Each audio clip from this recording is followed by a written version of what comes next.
Hello guys, welcome back to my YouTube channel, and today we will solve question number 1358, that is number of substrings containing all three characters. So this is a medium level question और question समझते हैं पहले. Given a string S consisting only of characters A, B and C and return the number of substring containing at least one occurrence of all these characters A, B and C.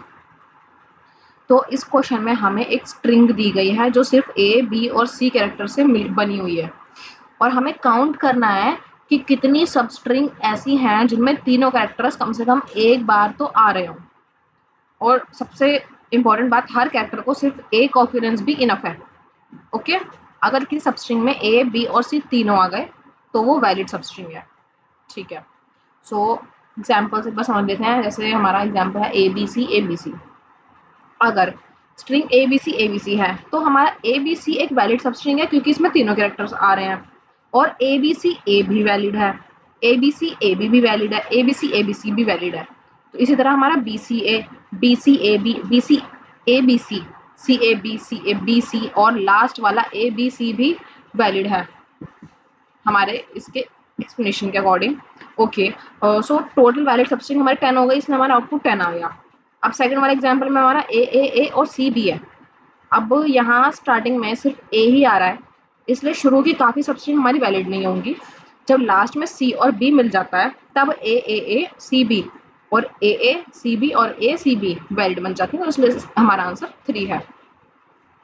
तो simple words में हमें string की हर possible सब string को consider करके count करना है, लेकिन सिर्फ वही सब स्ट्रिंग काउंट होगी जिसमें ए बी और सी तीनों कम से कम एक बार प्रेजेंट हो. ठीक है, तो अब अगर हम हर सब स्ट्रिंग को चेक करेंगे तो हमारी टाइम कॉम्प्लेक्सिटी बहुत ज़्यादा हो जाएगी. इसलिए इस प्रॉब्लम को हम एफिशिएंटली सॉल्व करने के लिए हम 2 पॉइंटर अप्रोच यूज करेंगे, that is sliding window approach.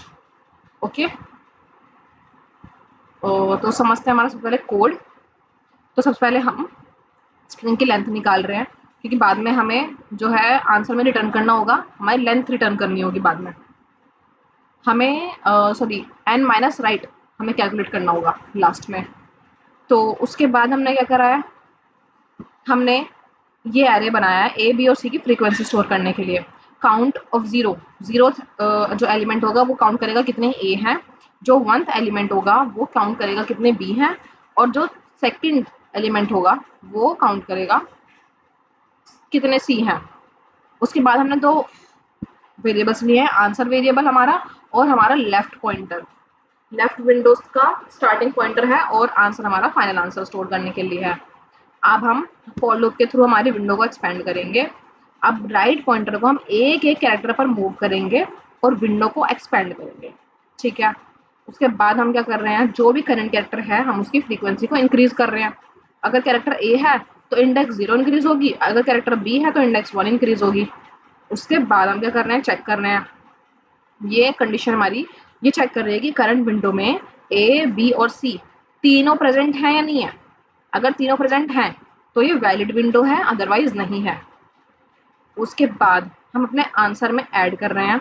मान लो करंट विंडो वैलिड है और राइट इंडेक्स 3 पर है, तो अगर हम इसके बाद और कैरेक्टर्स ऐड भी करेंगे तब भी ए बी और सी कहीं ना कहीं मिल जाएंगे, कहीं नहीं जाएंगे.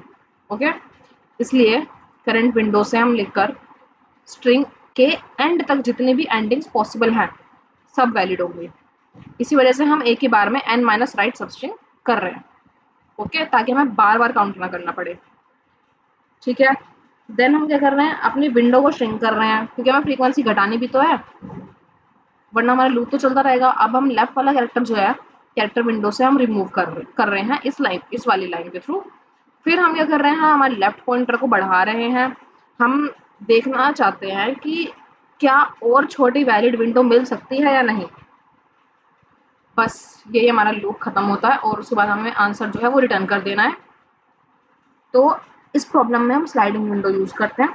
हम राइट पॉइंटर से विंडो को एक्सपेंड करते हैं और जैसे ही विंडो में ए बी और सी तीनों आ जाते हैं हम एन माइनस राइट आंसर में ऐड कर देते हैं, क्योंकि उस विंडो को और एक्सटेंड करने पर भी तीनों कैरेक्टर्स हमेशा प्रेजेंट रहेंगे और वो हमारी वैलिड रहेगी. ठीक है, उसके बाद हम लेफ्ट पॉइंटर से विंडो को श्रिंक करते हैं और हमारा ये प्रोसेस पूरी स्ट्रिंग के लिए रिपीट करते हैं।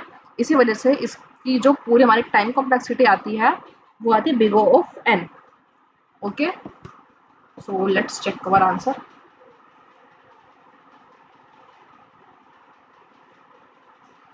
Okay, that's okay.